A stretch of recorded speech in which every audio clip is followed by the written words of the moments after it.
Bueno, el tema de hoy les había mencionado que son las normas colombianas de información financiera emitidas pues como tal en Colombia. Cabe aclarar, muchachos, que es muy importante que tengamos presente que todo el mundo habla de las NIF, ¿sí? Pero nos estamos olvidando las normas emitidas por Colombia y cómo se ha venido afectando frente a las normas internacionales. ¿Listo? Si bien es cierto, como les vuelvo y les repito en todas las clases, una norma internacional no puede ser modificada o no puede modificar en su totalidad una norma nacional y por eso empieza un proceso de convergencia. Ese proceso de convergencia, ¿qué es lo que hace? Empieza a generar las respectivas modificaciones para generar una adaptabilidad de la norma nacional con la norma internacional. ¿Listo? Siempre es importante tener presente que estas famosas normas colombianas de información financiera lo que buscan es evitar posibles demandas en referencia a las procesiones y a los diversos manejos de la información, porque pues una cosa, cuando llegaron las normas internacionales se decía, ok, o llevo norma internacional o llevo norma contable. Entonces aquí es donde se genera como el impacto, el ajuste de las dos, tanto internacional como en la parte contable. Muchos no saben ni siquiera que existen estas normas y es importante tenerlas claras para todos los procesos contables. ¿Listo? Entonces vamos a hablar, lo primero que vamos a hablar son de las normas. Vamos a hablar del proyecto como tal de que tiene el grupo uno frente a las normas colombianas, el marco conceptual del grupo uno, de las NIF grupo uno. Acuérdense que las NIF grupo uno son las famosas NIF plenas para las grandes superficies, ¿listo? La definición del negocio y las modificaciones de la NIF 3, las modificaciones y reducciones para el plan de modificaciones de la NIC 19, o sea, es la adaptabilidad de la norma nacional frente a la norma internacional, la definición de la materialidad y la importancia relativa frente a la NIC 8, y vamos a hablar sobre la interpretación de las NIF frente a la NIF 23 y como tal la incertidumbre del impuesto a las ganancias. Entonces acá si ustedes se están dando cuenta, ya estamos entrando muchísimo más a la emisión de normas internacionales y vamos a hablar de unas muy puntualmente. Antes estábamos hablando del marco conceptual en general, ahorita ya vamos a ser puntuales con el tema del grupo uno y también cabe aclarar que acá ya vamos a meter un poco el tema tributario, ¿listo? Entonces va a ser la combinación de todo. Como les mencionaba, pues, o sea, muchos hablan de las normas internacionales, pero nos olvidamos también de la emisión de las normas contables y es importantísimo que las tengamos claras, ¿listo? Entonces, ¿qué pasa? Cuando se generó en el año 2009, ¿cierto? Se generó la ley 1314. A raíz de eso salen las normas de información financiera en Colombia. ¿Listo? Aquí es donde hablamos de las IFRS full, ¿cierto? Y de las IFRS, las SMES. Las SMES es que salen a partir del 2009 y a partir del 2014 empieza como tal su implementación a toda. ¿Listo? Aquí nosotros generamos o vemos los anexos de cómo se dividieron el grupo uno, el grupo 2, ¿cierto? Cómo habla de la base de aseguramiento de la información, la medición del costo histórico frente al sistema de información financiera, habla de todos los anexos que no cumplan frente al negocio en marcha. Negocio en marcha, recuerden, es que es verificar que se esté funcionando correctamente y que el negocio tenga movimiento financiero. ¿Listo? Ya después en el 2015 se empezó una emisión del decreto como tal y reglamento 2496 del 2015 que habla sobre las IFRS y cómo se debe generar el proceso de implementación. Hablamos también del 2016 de las IFRS, normas internacionales de información financiera en el 2016, donde habla del reglamento o es un decreto que reglamentó la 2101, el 2131 del 2016, que habla de las bases contables, ¿sí? Del grupo uno y del grupo 2. Habla sobre bueno, ya en las IFRS del 2017 hablamos del decreto y reglamento 2483 del 2018 que habla como tal de la compilación del grupo uno, grupo 2 y grupo 3 y sobre las modificaciones emitidas. en caso de que como las NIF se van implementando, entonces se tiene que obviamente generar una modificación. Muchos están hasta ahora en la ley 1314, ¿sí? Pero se olvidan de los nuevos decretos y de la nueva actualización que ha venido generando frente a las normas internacionales. Entonces, vamos a empezar a depurar absolutamente todas las NCIF. ¿Listo? ¿Qué pasa? Tenemos el famoso grupo 1. En el grupo 1 recuerden que establece para las entidades de aplicación de las NIF plenas, grupo 1. Cuando ustedes escuchen NIF plenas, ustedes dicen, uy, grupo 1, grandes superficies, las superempresas. ¿Listo? Habla sobre la elaboración de la información financiera, estados financieros y PIG también.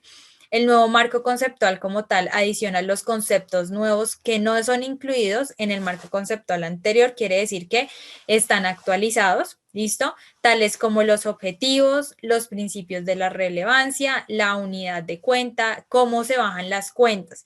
La baja de cuentas que es eliminar las cuentas o del catálogo de cuentas, eliminar ciertas cuentas porque ya no están en funcionamiento, ¿listo? Contratos pendientes por ejecución y entre otros.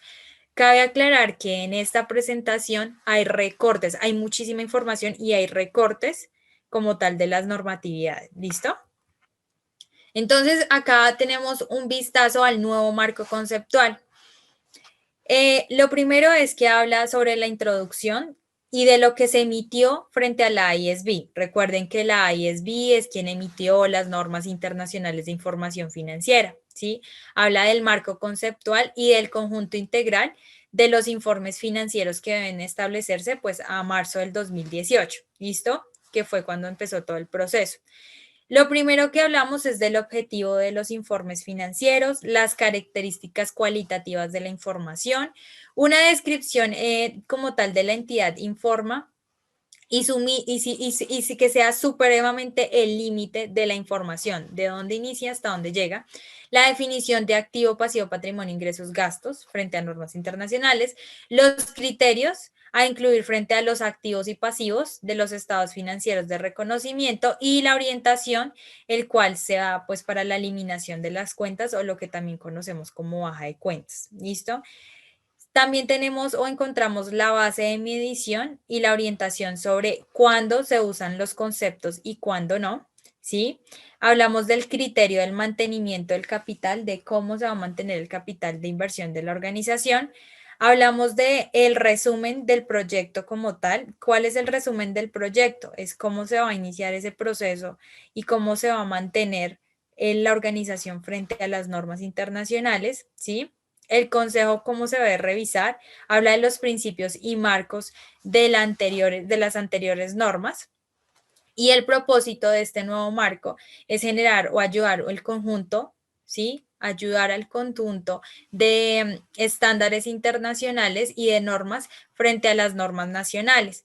Aquí hablamos sobre la información financiera que sea útil para los inversionistas y los prestamistas y los acreedores, pues qué es lo que busca toda información financiera que sea eso, que sea útil para los prestamistas y los acreedores y mucho más pues para las entidades del Estado que se encargan de la parte tributaria. ¿Mm? Ayuda a los preparadores como tal de la información financiera a desarrollar políticas contables que consiste como tal en las transacciones u otros eventos aplicables frente a los estándares emitidos con elección contable y ayudar a las partes para comprender e interpretar los estándares. Es supremamente importante. Frente al Estado, lo que se busca es proporcionar conceptos y guías que respaldan las decisiones de la Junta de Desarrollo, pues para las organizaciones. No es un estándar como tal que va a cumplir, ¿sí? Todas las organizaciones, pero sí es importante tener presente el respeto a las normas nacionales. Y tampoco la idea es anular un estándar de otras, de las normas internacionales, sino la idea es, acuérdense, agruparlas. ¿Listo? Que generen un conjunto. Dentro de esta fecha efectiva se generó ¿qué? Se generó la emisión frente a la Junta Central de Contadores, que fue quien también verificó que efectivamente esta información fuera correcta y quien ayuda al propósito general de la información. Obviamente el comité de las IFRS, ¿cuál es el comité de las IFRS o la interpretación de IFRS? Las normas internacionales, las famosas NIF. Acuérdense, cuando escuchen las IFRS son normas internacionales de información financiera, no se vayan a confundir. Manejamos el periodo anual como tal del 1 de enero, o sea, a partir del 1 de enero es que del 2020 se va a generar el proceso que desarrollan como tal las políticas contables frente a la base del marco conceptual colombiano. ¿Listo? ¿Cuál es la gran ventaja de esta emisión y tener un nuevo marco conceptual? Que para los nuevos contadores, si lo vemos desde el punto de vista académico, los nuevos contadores van a tener algo más fácil de dónde basarse, mientras que antes todo era como algo totalmente nuevo y como que todo el mundo estaba perdido porque todo el mundo se regía al decreto 2649 y pues la normatividad era antigua y cuando llegaron de sopetón las normas internacionales pues como que todo el mundo estudia y mire a ver cómo va a implementar internacional con norma nacional, mientras que acá ya nos está diciendo absolutamente todo cómo es la integración.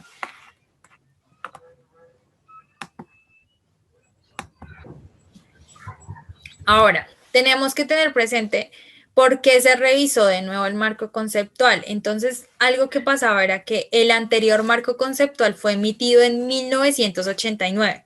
¿Listo? Y se generó una revisión en el año 2010. O sea, si ustedes se dan cuenta, la emisión de la parte de normas internacionales inició en el 2009, pues solamente lo revisaron en el 2010 como para decir, venga, tenemos que modificar, pero no se generó una emisión como tal de un nuevo marco conceptual. Entonces, pues obviamente que era un choque total frente a todos los procesos.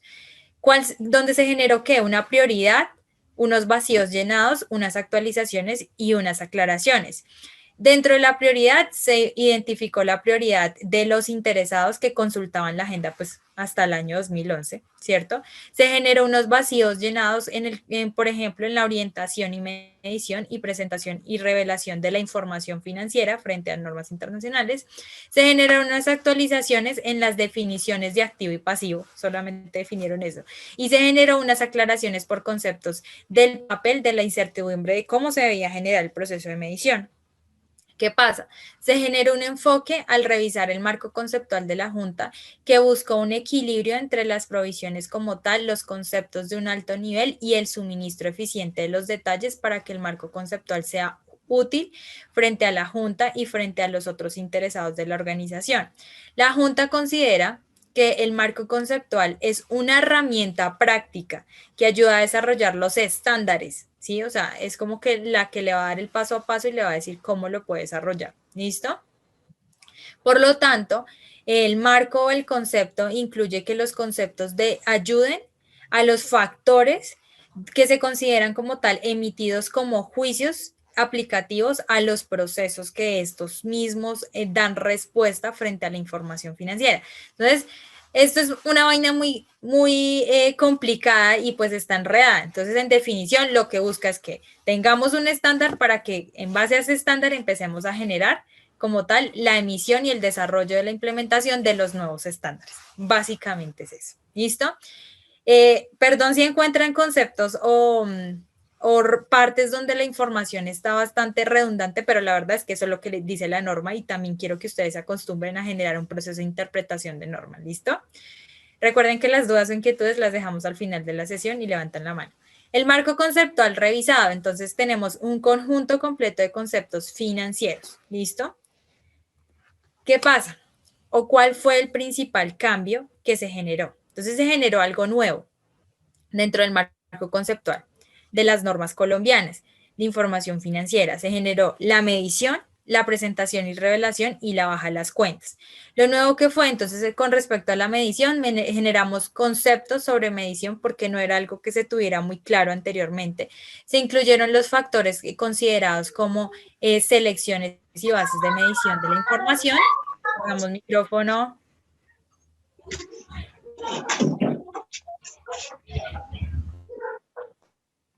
Y generamos una presentación y una revelación. Estos son conceptos como tal sobre presentación y revelación incluyeron cuando se clasifica el ingreso y el gasto frente a los estados de resultados integral. La baja de las cuentas es la guía de cuando el activo y el pasivo son retirados, o sea, son eliminados de los estados financieros. Yo puedo decir, por ejemplo, quiero eliminar mi cuenta proveedores, pero eso es algo que yo no puedo hacer así como tan fácil y tan rápido. ¿Por qué? Porque al momento que yo genero la eliminación de una cuenta, chicos, por favor, colabórenme con el audio.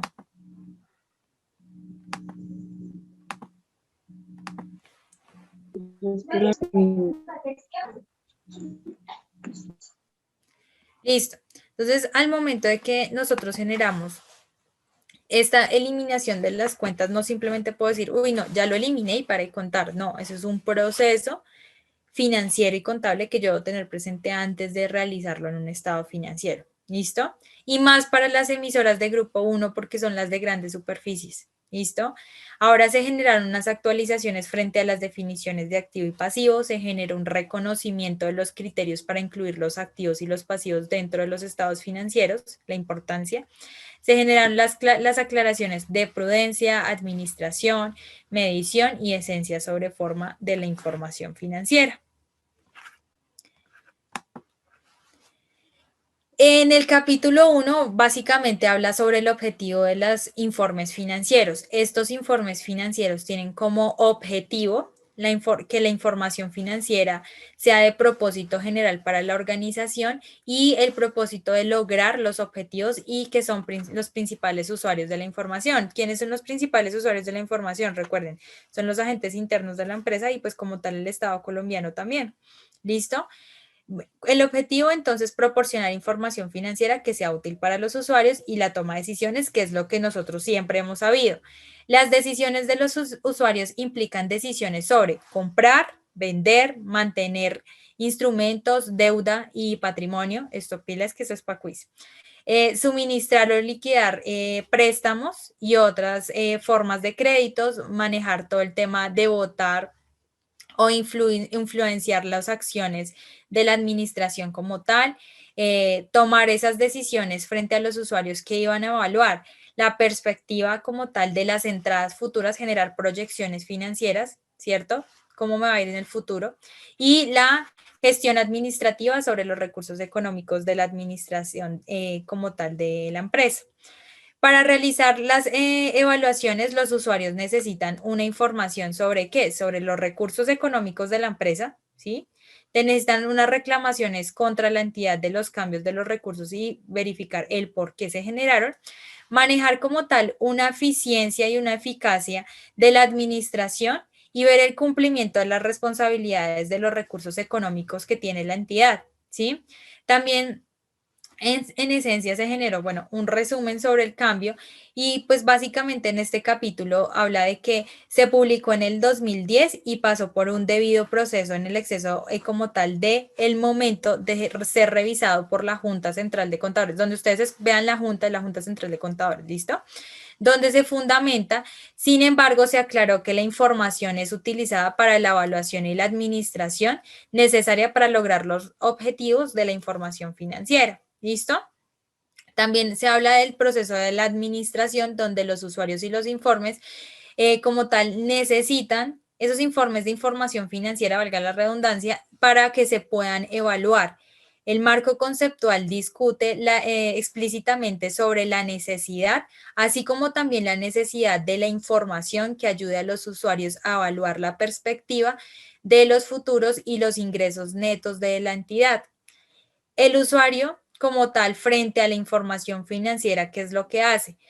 Busca que la información financiera de la inversión como tal sea un prestamista que genere, o sea, mis famosos acreedores, y generen como tal una existencia potencial de la entidad frente a los usuarios. Entonces, ¿qué es lo que busca? Que tanto el acreedor tenga una retribución, o sea, le paguen su dinero, y que la empresa tenga un proceso de utilidad para poder pagar sus deudas, ¿sí? Tenga una rentabilidad siempre.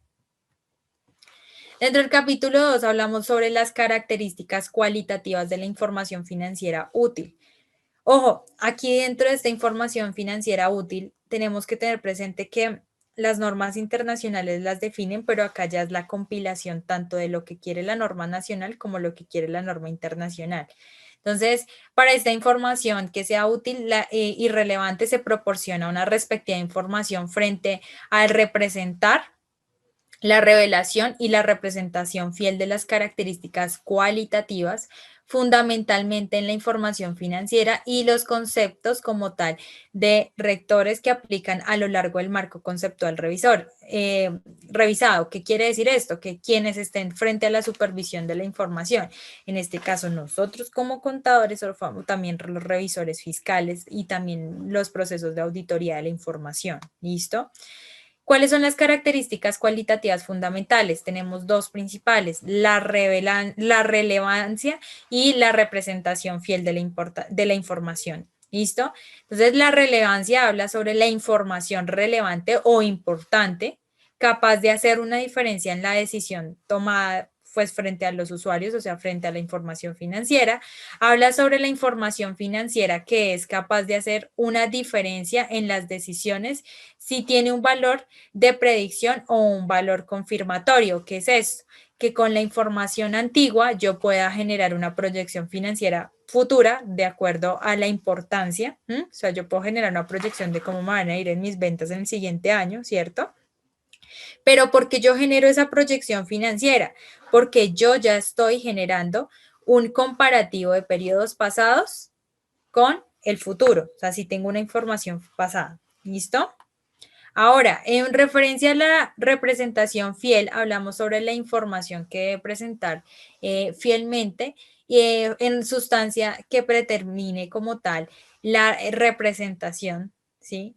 De la información fiel y la mayoría que sea de la mayor medida posible, perdón, generar una información que sea completa, neutral y libre de errores. Recuerden que toda la información financiera debe ser totalmente libre de errores. La contabilidad es perfecta, donde yo debito, yo acredito, donde yo sumo, yo resto, o sea, absolutamente todo. La contabilidad es tan perfecta que yo puedo generar el conteo de una historia con solo números. ¿Listo? Hagan de cuenta que la contabilidad para una empresa es como la física o la química en todo tipo de procesos. Recuerden que absolutamente todo lo que nosotros vemos construido lleva un proceso matemático. Lo mismo pasa en la información financiera de la empresa. Nosotros somos la fuente primordial para que la información financiera de la empresa surja. ¿Qué pasa si una buena información financiera de una empresa es correcta? Que automáticamente va a tener un mayor peso, ¿cierto? Y se van a poder generar muchos más ingresos, se generar una mayor proyección. En resumidas cuentas, si no hay plata, no se mueve la empresa, ¿cierto? Y si no se toman bien las decisiones, pues la empresa se va a ir a quiebre o a pique, ¿listo? Entonces, de acuerdo a lo que nosotros hagamos, ya sean administradores o lo que ustedes quieran, vamos a generar todo el proceso. Las características cualitativas de mejora, entonces tenemos la comparabilidad, la verificabilidad, la oportunidad y la comprensibilidad. En estas cuatro características cualitativas mejoran como tal las utilidades de la información, cómo yo voy a utilizar la información, ¿listo? Hablamos sobre que no pueden manejar la información si no es útil. O sea, si no es útil la información, ¿para qué la va a generar prácticamente? Se genera una restricción del costo. Entonces, en frente a la restricción de costos, hablamos sobre la información que se necesita justificar para proporcionar cuánto me costó o cuánto me cuesta utilizar la información.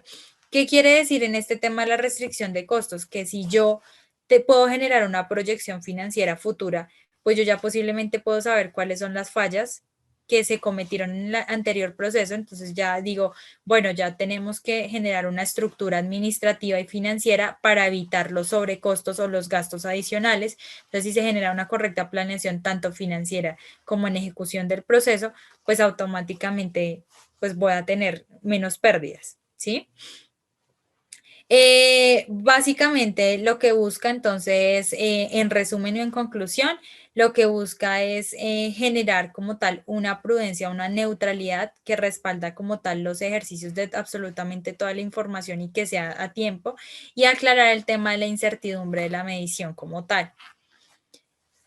Frente al capítulo 3, hablamos de los estados financieros y la entidad a la cual se va a informar.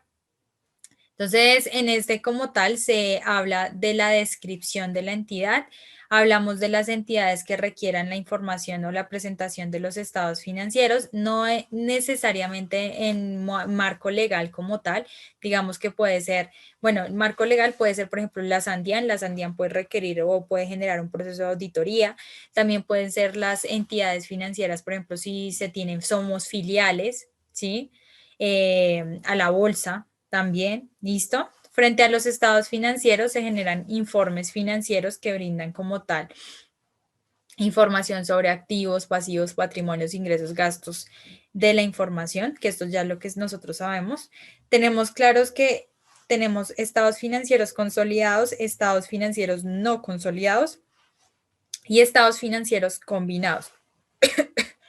Frente a los estados financieros consolidados, hablamos sobre de la información que se suministra en activos, pasivos, patrimonios, ingresos y gastos, tanto de la matriz como de las subsidiarias, ¿sí? Que es la única entidad que informa. Entonces, básicamente el consolidado es tomar de todas las empresas subsidiarias, tomar toda la información, compilarla para decir cuánto es lo que posee la empresa en activos, pasivos, patrimonio, ingresos y gastos frente a la matriz. O sea, es toda la información de todas las filiales. Hagan de cuenta que esto es como un pulpo. Entonces acá tengo la matriz y estas son las subsidiarias o las famosas filiales. Entonces, todas estas empresas lo que hacen es llevar la información a la matriz y la matriz lo que hace es recopilarla. ¿Listo? Eso se llama estados financieros consolidados. Los no consolidados, ¿de qué habla? Que habla única y exclusivamente de los gastos financieros de la matriz de acá, ¿sí? O puede hablar única y exclusivamente de este dedito, de este dedito, de este, o este, o este, o este, ¿sí? Básicamente es eso. Frente a los estados financieros combinados, habla sobre de la suministración de la información de activos, pasivos, patrimonios, ingresos y gastos de dos o más entidades y no están vinculadas por relación de las subsidiarias. ¿Qué quiere decir? O sea, hablamos de la información financiera de este y de este, ¿sí? Pero no están todos ahí dentro de la información financiera. ¿Claro es con la diferencia? Ahorita me dicen si tienen dudas. Entonces, ¿qué es lo que quiere decir acá? Que el límite como tal de la entidad informa qué es lo que determina o qué información es la que se necesita y qué consolidado la información necesita para tomar decisiones. ¿Qué pasa? Cuando hablamos de la unión de los estados financieros consolidados, pues obviamente uno dice, ah, bueno, nos está yendo, les está yendo bien a todos, estamos generando utilidades. Cuando hablamos de los estados financieros no consolidados, lo que se busca es que es verificar en cuál de estos deditos es que yo estoy teniendo inconvenientes para ponerle más atención y ver cómo mejorar. ¿Por qué? Porque pueda que en estos aquí en estos yo tenga, no sé, un mejor flujo de efectivo, pueda que yo los tenga en diferentes países y pueda que acá la pandemia no me haya afectado, pero en estas dos sí la pandemia me afectó. Entonces tengo que prestarle atención para ver por qué me está afectando la información financiera y qué hacerle o cómo generar una proyección para que se estabilice frente al mercado, un ejemplo. ¿Listo? Ahora, los elementos de los estados financieros. Tenemos que, lo que ya sabemos, activo, pasivo, patrimonio, ingresos y gastos. Hablamos del activo actual, que sabemos que son todos los recursos controlados por la entidad frente al resultado de eventos pasados, ¿cierto? Y del cual se espera beneficios futuros económicos. ¿Listo?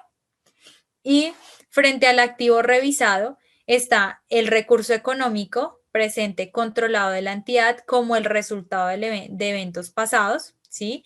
Y tenemos el recurso económico, que es un derecho que tiene potencial de producir beneficios económicos. Todos los activos de la organización tenemos que tener presente que hacen o son recursos que nosotros podemos controlar y que nos van a generar beneficios económicos futuros. ¿Listo? Siempre. ¿Listo?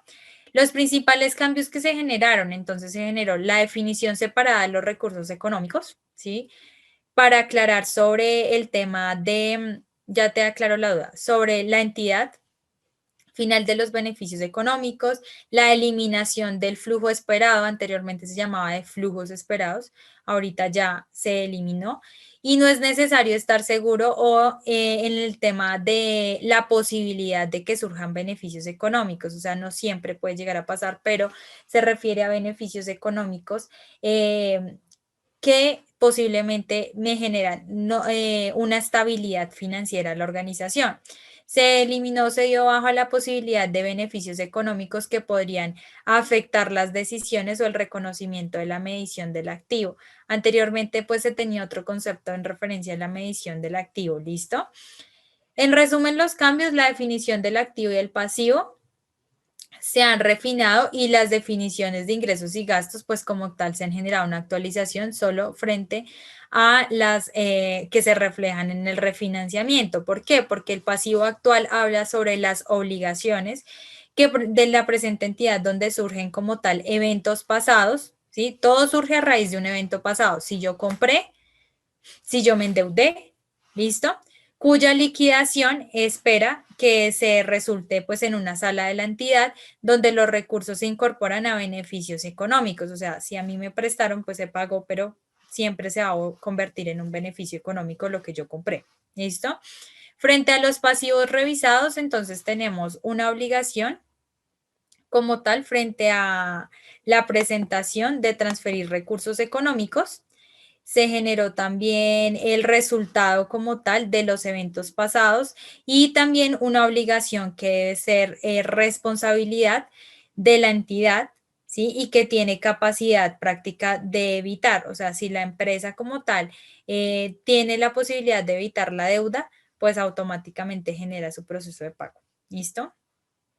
Frente a los principales cambios, entonces se generó la definición separada de los recursos económicos para aclarar un pasivo que es una obligación a transferir el recurso económico y no la salida final de los beneficios económicos. ¿Por qué? Porque se genera a través de un recurso que yo estoy adquiriendo. Yo compro el celular, me endeudé, listo, hace parte de mi activo, me compré, pero lo estoy debiendo, listo, y me va a generar ¿qué? Un recurso económico. Mientras que al final puede llegar a generar supuestamente pues un beneficio económico, pero hasta que yo no lo pague no me va a generar beneficio económico.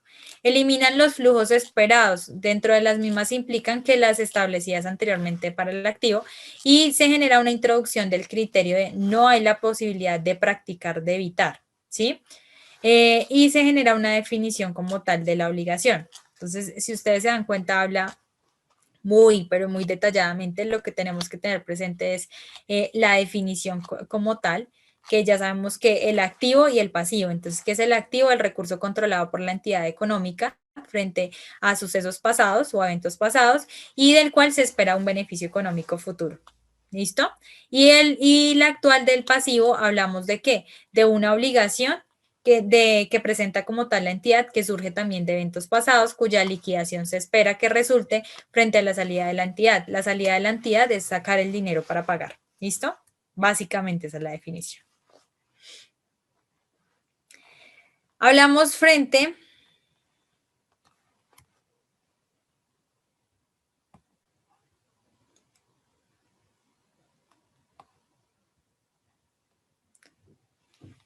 Hablamos frente a... ok, perfecto, ok. Hablamos frente a los elementos de los estados financieros.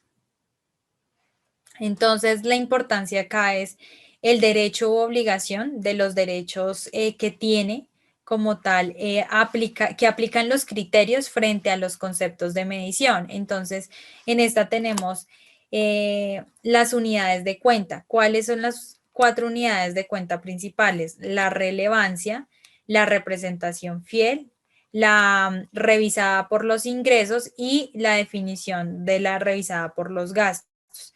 Entonces tenemos la relevancia, que es la unidad que cuenta es seccionada de la información importante. Cuando ustedes escuchan relevancia de la información importante de ingresos y gastos.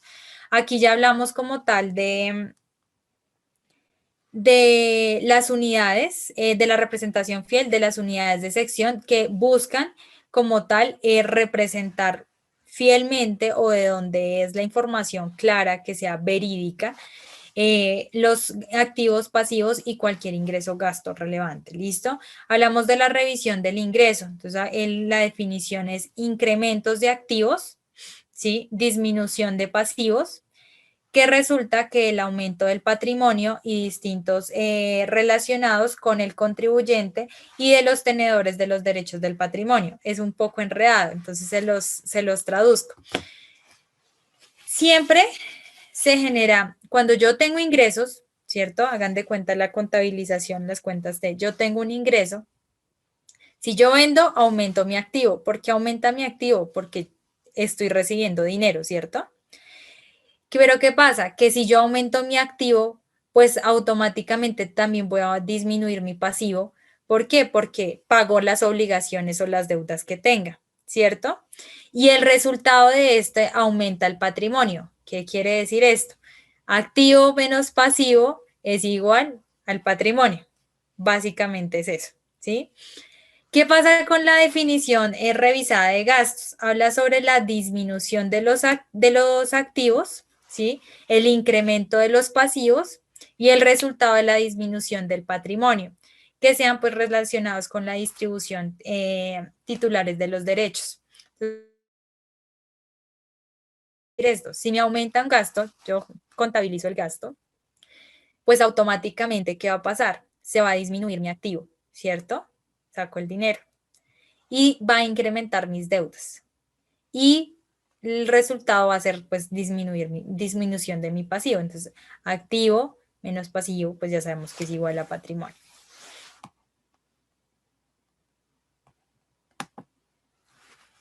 Frente al reconocimiento y la baja de las cuentas. Aquí es donde sí muy importante que ustedes tengan presente, muy pocas veces se ve la importancia de estos conceptos de las bajas, pero siempre suele pasar que hay organizaciones que requieren esto y a veces se confunden muchísimo, muchísimo al momento de realizarlo y pues es un proceso que es fácil siempre y cuando pues yo tenga los conceptos claros. Entonces hablamos sobre el reconocimiento, que es el proceso de capturar la inclusión de los estados financieros, ¿sí? Hablamos sobre los estados de rendición financiera y los elementos que cumplen la definición como activos, pasivos, patrimonios, ingresos y gastos.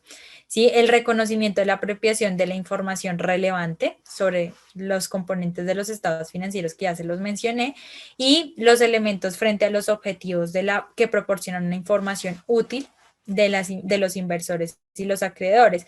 Los inversores entonces son quienes crean la empresa, quienes generan el patrimonio para conseguirlo, ¿listo? Los prestamistas y acreedores son, por ejemplo, los bancos, todas las deudas que tiene la empresa, ¿listo? Frente a los criterios de reconocimiento, hablamos de la revelación y la representación fiel. La revelación como tal es el reconocimiento de un elemento que resulta de una información importante, ya sabemos. Y el reconocimiento fiel es el que representa de dónde afecta o por qué va a generarse ese tipo de procesos. Hablamos sobre la baja frente a la posibilidad de un flujo de beneficio económico y la incertidumbre de la existencia. ¿Qué pasa? Que pueda que a veces haya un flujo económico constante y pues ya las cuentas no se estén utilizando en los estados financieros. Habla de una incertidumbre de la medición, sí, claro, ¿por qué? Porque no sabe dónde se va a poner prácticamente. Y el reconocimiento pues se genera un proceso de desajuste contable. Pueda que disminuya, aumente, no sabemos a qué cuentas la vamos a enviar y por qué la vamos a enviar, por ejemplo.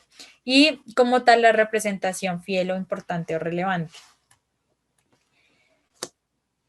Hablamos también frente que el reconocimiento de las bajas genera una restricción de costo limitada en la decisión del reconocimiento, igual que limita la toma de decisiones de información financiera, porque pues si la empresa no sabe que se dio de baja, pues puede afectar la información financiera y pues generar la eliminación de algo del activo del pasivo, que es por lo general, que es lo que más se da bajas, se tiene que generar una representación de los estados financieros con la finalidad de que la entidad entienda por qué se afectó el activo y por qué se afectó el pasivo al momento de eliminar esa cuenta. ¿Listo?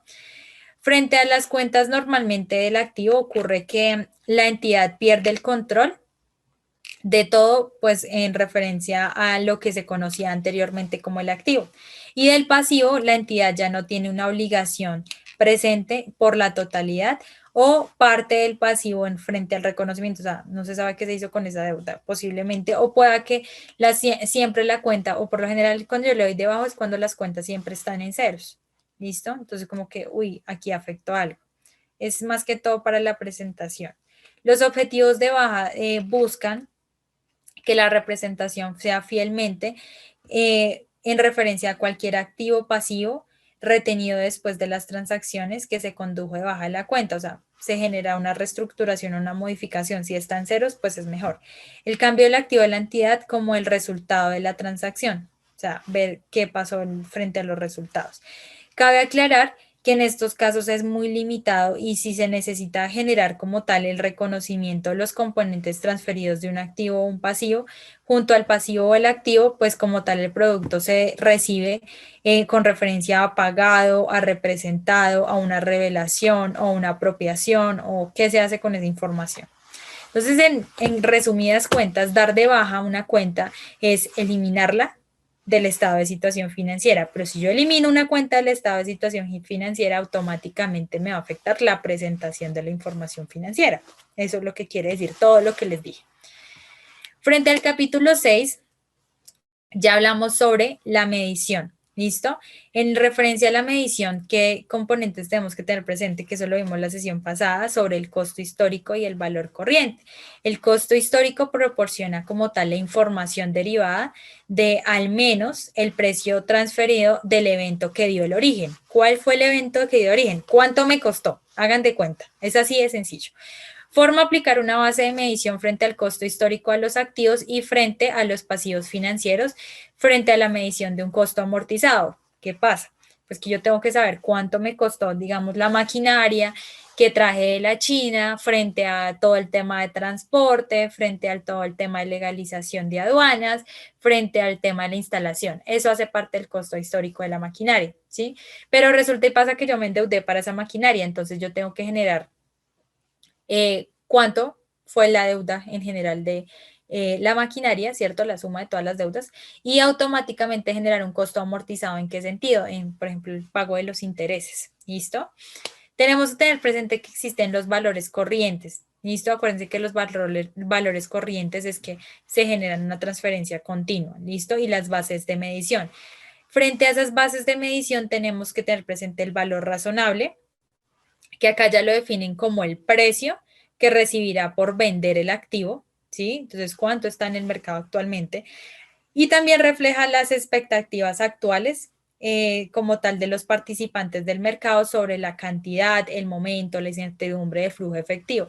Este valor razonable también sirve para generar la proyección, por ejemplo, de venta de mi producto. Voy a sacar un nuevo producto, entonces, ¿qué es lo que tengo que hacer? Aparte de determinar los costos del producto, también tengo que ver en cuánto es que lo está vendiendo la competencia, por ejemplo. El valor del uso del activo y el valor del cumplimiento de los pasivos, donde hablamos sobre las expectativas actuales que tiene la entidad y que se especifica sobre el importe o el calendario, ¿sí? ¿Por cuánto tiempo voy a usar este activo? No por 5 años, no por 3 años. ¿Listo? Ya después de esos 3 años o de esos 5 años ya empiezo a darle baja y lo que puedo generar es un proceso de venta. Frente a los costos corrientes, ¿qué va a pasar? Aquí frente a los costos corrientes hablamos sobre que refleja todo lo referente a lo pagado por adquirir como tal un activo equivalente y por lo recibido por tal un pasivo equivalente. ¿Qué quiere decir? Si yo pago por adquirir un activo, pues también voy a recibir o también voy a recibir como tal una deuda. ¿Listo?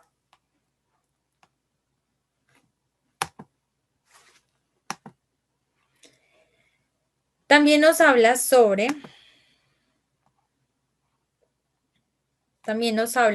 la presentación y la revelación de la información. Entonces hablamos sobre el resultado del periodo. Cabe aclarar que el periodo siempre se genera de un año por lo general. También puede generar una proyección, digamos que semestral.